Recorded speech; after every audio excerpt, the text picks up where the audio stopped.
Hi there, it's Mark at Wild Journeys, and it's been a while. It's good to see you too. We have been busy. Um, Last we spoke, we were on the road heading to Glacier National Park and to Seattle and Olympic National Park. And things are going really great. We were having a wonderful time. The van was running like top notch, and we were having a lot of fun. We were visiting places we'd never been to. We were seeing friends that we hadn't seen in years, and we were seeing a lot of history and a lot of wildlife along the way. After we left Glacier National Park, where we saw tons of wildlife, it is a spectacular place, and did an incredible hike up to see some glaciers, we ended up in Boise.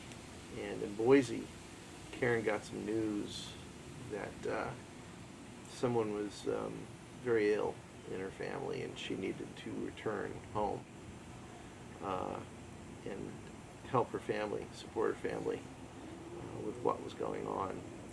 And when Karen left, I was alone heading to Seattle and Olympic National Forest.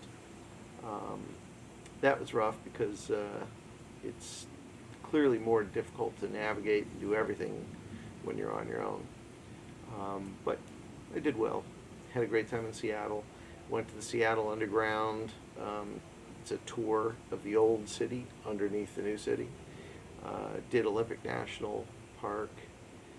Went down the coast. Went through Portland. Did a number of cities along the coast. Saw sea lions and harbor seals.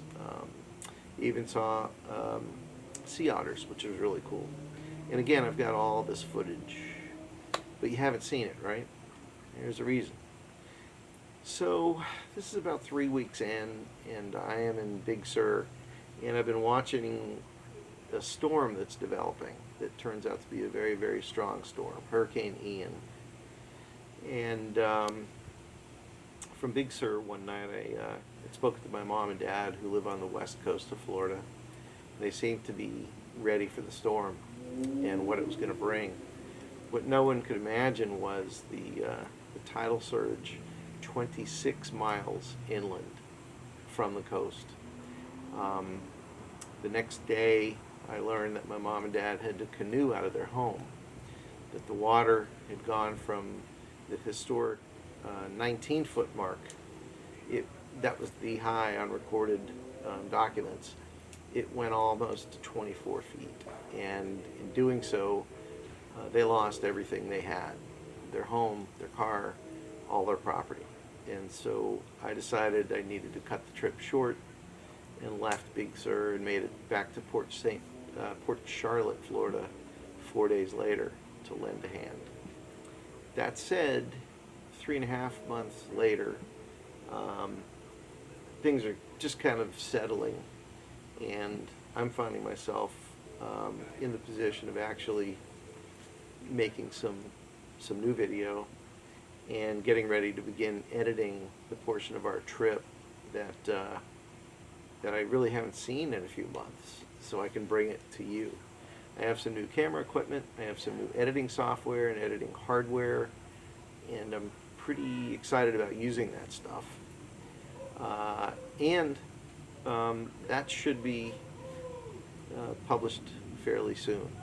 In the next few months, we're going to start rolling things out, and I hope you enjoy it. Again, it's that trip that we took beginning in September, beginning Orlando, all the way to Glacier and beyond. This year, we've got some other plans, including the Fakahatchee Swamp, some other small trips here and there, and a different one where I want to go see red wolves.